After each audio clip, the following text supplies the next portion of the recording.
بسم اللہ الرحمن الرحیم۔ درود شریف کے فضائل۔ درود شریف اپنی ترتیب اور الفاظ سے ان گنت ہیں، مگر بعض درود شریف اپنی اپنی فضیلت اور خصوصیت کے لحاظ سے بہت مؤثر اور اہم ہیں۔ چند درود شریف ایسے بھی ہیں جنہیں بہت شہرت حاصل ہے اور جن کا پڑھنا دینی اور دنیاوی حاجات اور آخرت کی بھلائی کے لیے بہت ہی نفع بخش ہے۔ مشہور درود شریفوں کے فضائل اور فیض و برکات اور پڑھنے کے طریقے منظر ذیل ہیں۔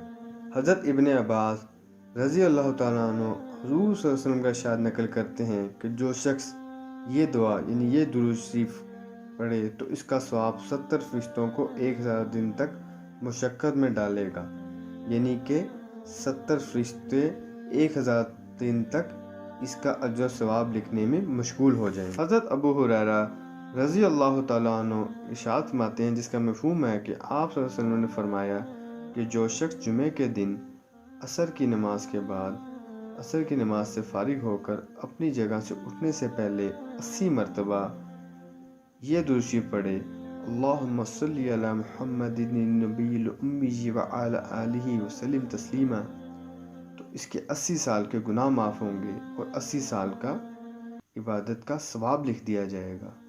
حدیث شریف میں آیا ہے، جس کا مفہوم ہے جو شخص ایک مرتبہ درود شریف پڑھتا ہے اس پر 10 رحمتیں نازل ہوتی ہیں، اس کے 10 گناہ معاف ہوتے ہیں اور جنت میں اس کے 10 درجے بلند ہوتے ہیں۔ قرآن پاک میں ہے، جس کا مفہوم ہے کہ بے شک اللہ اور اس کے فرشتے آپ صلی اللہ علیہ وسلم پر درود و سلام پڑھتے ہیں۔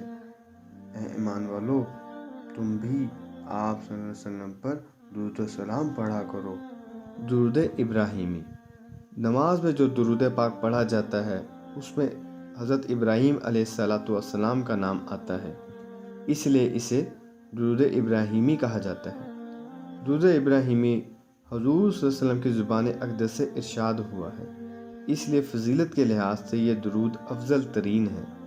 اس کی وجہ تسمیہ یہ بیان کی جاتی ہے کہ حضرت ابراہیم علیہ السلام جب تعمیر بیت اللہ سے فارغ ہوئے تو آپ نے اپنی دعا میں کہا کہ یا اللہ، نبی آخر الزمان محمد صلی اللہ علیہ وسلم کی امت سے جو بوڑھا اس گھر کی طرف منہ کر کے 2 رکعت پڑھے تو اس کے حق میں میری شفاعت قبول فرما۔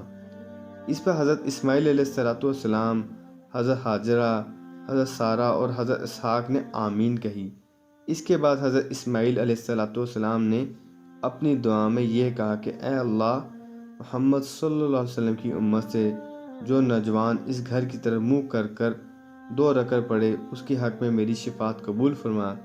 اس پر حضرت ابراہیم علیہ السلام، حضرت اسحاق علیہ السلام، بی بی ہاجرہ اور بی بی سارہ نے آمین کہی۔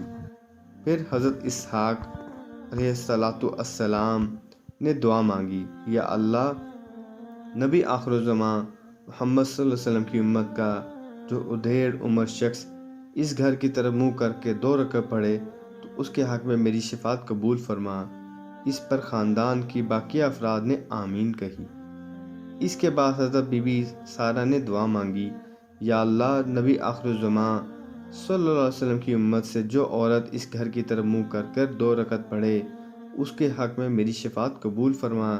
اس پر سب نے آمین کہی۔ آخر میں حضرت بی بی ہاجرہ نے یوں دعا کی کہ یا اللہ، امت محمد صلی اللہ علیہ وسلم سے جو لڑکی اس گھر کی طرف منہ کر کے 2 رکعت پڑھے اس کے حق میں میری شفاعت قبول فرما۔ اس پر سب نے آمین کہی۔ حضرت ابراہیم علیہ السلام کے خاندان کا یہ بیش بہا تحفہ جو امت محمدیہ صلی اللہ علیہ وسلم کے حق میں پیش کیا گیا، اس کے بدلے میں امت محمدیہ کو یہ حکم دیا گیا کہ خاندان ابراہیمی کے حق میں 5 نماز میں دعا کیا کرو، اور اس دعا کو حضور صلی اللہ علیہ وسلم نے درود ابراہیمی کی صورت میں وضاحت کے ساتھ بیان فرمایا۔ یہ درود تمام درودوں کے صیغوں سے افضل ہے، کیونکہ اس درود کے الفاظ حضور صلی اللہ علیہ وسلم کے فرمودہ ہیں، اس لیے اس درود پاک کو نماز کے علاوہ کثرت سے پڑھنا دینی اور دنیاوی فیض و برکت حاصل کرنے کے لیے بہترین ہے اور اللہ کی رحمت اور خوشنودی حاصل ہوتی ہے۔ دنیا کے تمام کاموں میں آسانی پیدا ہو جاتی ہے اور قدم قدم پر اللہ کی مدد شامل حال رہتی ہے، حاجات پوری ہو جاتی ہیں، حضور صلی اللہ علیہ وسلم کی شفاعت واجب ہو جاتی ہے، جس کی تنگی دور ہو جاتی ہے، خاتمہ بالایمان ہوتا ہے، آخرت کی زندگی سے متعلق تمام مسائل آسان ہو جاتی ہیں اور قبر میں منکر نکیر کے سوال و جواب میں کامیابی ہوتی ہے۔ اس کے علاوہ اس درود پاک کو معمول سے روزانہ پڑھنے والا جنت میں جائے گا۔ اس درود پاک کی سند بخاری شریف میں یہ روایت ہے کہ حضرت عبد الرحمن بن ابی لیلہ رضی اللہ عنہما سے روایت ہے کہ ہم کعب بن عجرہ سے ملے تو انہوں نے کہا، کیا میں تمہیں حضور صلی اللہ علیہ وسلم کی حدیث سناؤں؟ ہم نے کہا کہ فرمائیے۔ تو پھر انہوں نے بیان کیا کہ ایک مرتبہ ایسا ہوا کہ ہم نے حضور سے التجا کی، یا رسول اللہ صلی اللہ علیہ وسلم، آپ پر درود تحیت یعنی سلام بھیجنا تو ہم کو معلوم ہو چکا، مگر ہم درود کس طرح بھیجیں؟ تو حضور صلی اللہ علیہ وسلم نے فرمایا، ان الفاظ کے ساتھ مجھ پر درود بھیجو، یعنی درود ابراہیمی پڑھا۔